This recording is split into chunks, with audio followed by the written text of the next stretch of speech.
Merci. Jo Diop, ancien entraîneur sélectionneur de l'équipe nationale de football du Sénégal. Ancien aussi entraîneur du COT, de l'historique COT, qui a abrité Bouba Diakhao, le regretté Bouba Diakhao, prince de Thiali et substance identitaire du COT. Et symbolique du sport national sénégalais et singulièrement du football sénégalais. Alors mes condoléances d'abord en direction de sa famille, sa famille d'une grande immensité, sa famille, mais aussi le mouvement sportif national sénégalais, tous les anciens du COT, mais aussi le contexte, le milieu professionnel de la régie des chemins de fer, parce qu'il c'était aussi un employé de la régie des chemins de fer. Il en avait la mentalité, justement, la substance identitaire, certes, mais aussi la mentalité de l'ouvrier, du travailleur digne du régime des chemins de fer. Donc, je voudrais présenter mes condoléances. C'est une perte aujourd'hui, mais c'est une référence qui reste parce que c'est une dynamique vivante dans le patrimoine culturel sportif national sénégalais, une dynamique vivante qui doit aussi servir d'exemplarité. Bouba Diakhao était un amoureux du sport, singulièrement du football. Il a joué en défense centrale, il a joué aussi au milieu du terrain. Il a commencé à connaître justement une carrière internationale sous Raoul Diagne, fils de Blaise Diagne et ancien professionnel, une des grandes références du football sénégalais, du football d'Afrique justement en France et singulièrement en Europe. Donc Bouba a commencé à jouer en équipe nationale sous Raoul Diagne. Il a connu tout un périple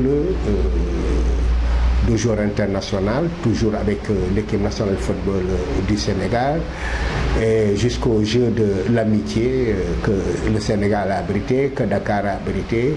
Bouba était présent, il a levé très haut le drapeau justement qui honore le sport sénégalais, qui honore le football sénégalais.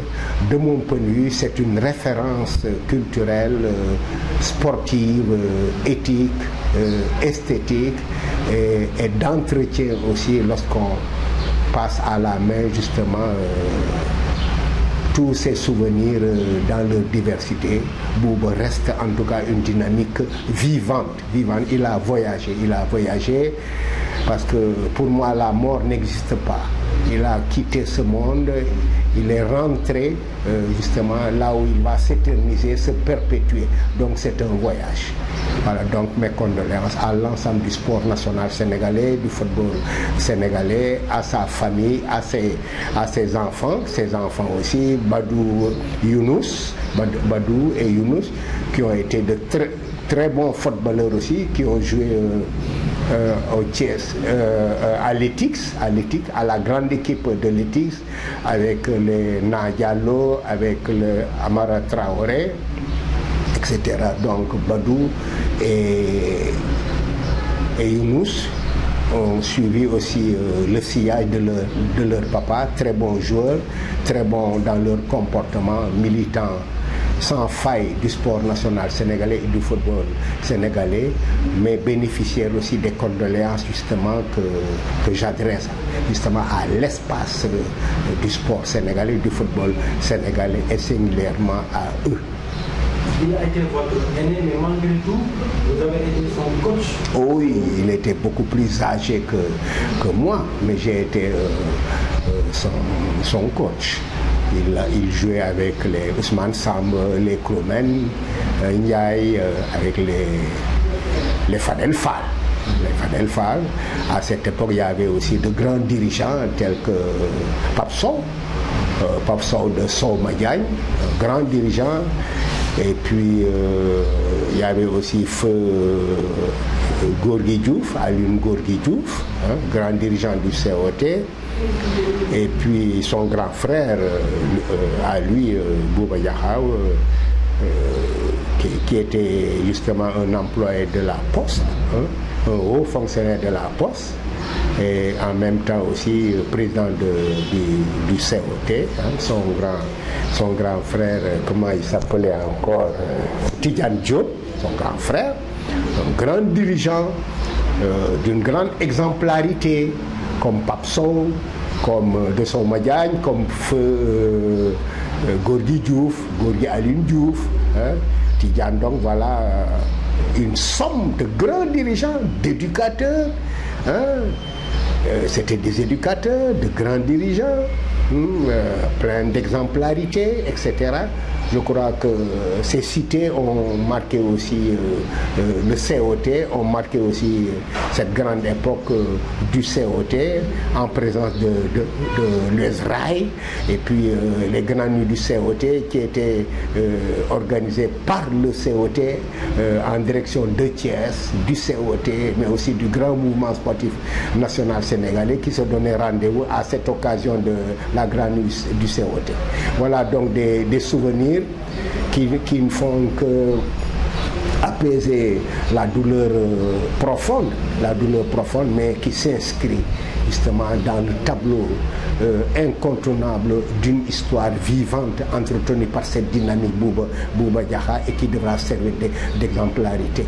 Et c'était en quelle année cette grande époque du COT où vous étiez l'entraîneur et qu'est-ce que vous avez le plus marqué chez lui en tant que son entraîneur? Voilà, j'ai commencé à entraîner le COT en octobre 64. 64, 65, 66, voilà, 66, 67, avant de changer de club et avant d'aller en équipe nationale. Il a joué en défense centrale et au milieu de terrain. C'était un joueur d'interception, d'anticipation, de sens tactique aussi, d'une grande sobriété au plan gestuel. Le geste nécessaire imposé par la séquence, il l'utilisait. C'était un pourvoyeur de balles aussi. Mais sa présence et son discours déjà étaient dignes d'un leader, en tout cas qui savait diriger aussi cette équipe dont il était capitaine. Je pense qu'il avait en sa possession un volume de valeurs culturelles, éthiques, qu'il ne cessait justement de distribuer dans cette équipe du COT dont il était le grand leader et le capitaine. C'est de cela que je retiendrai toujours de lui. C'est un éternel optimiste et il savait aussi défendre ses responsabilités.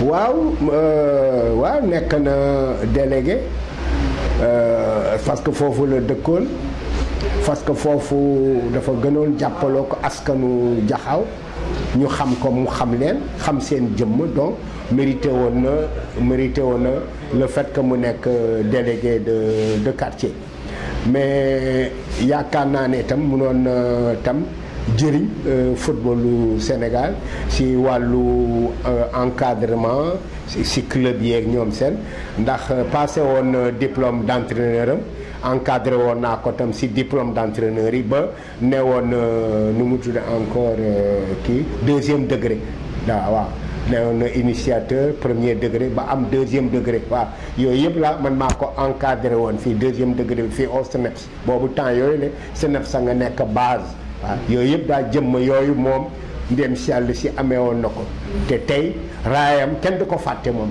si wàllu xalaat ak xalaatin ak jëfam kenn mënu ko fàtte dafa dooleel suñu xilaas bi maanaam suñu histoire daf ko dooleel jox ko gën ko jëmmal waaw kenn du ko fàtte ko dafa nekk royukaay ñu bàyyi xel si moom tey nag ñi nga xam ne ñoo ŋànk nguur gi ngànk mairie Thiès bi ñoo ko amee ay responsabilités si réew mi comme si Thiès daal ñoom nañu buñ ko fàtte mukk te xam ne wareef bi moo di war nañ ko mun tudde jëmmam, war nañ ko mun tuddee en tout cas benn mbedd wala benn institution wala benn édifice war nañ ko am na loo xam ne daal war nañ ko mun a tuddee mu marqué ko ngir kenn bañ koo fàtte ndax kenn mënu ko fàtte waaw lu jëriñ askan jëriñ doomu aadama ak awa xàll yoon boo xam ne day leer di leer loo yoonu ngor ak jom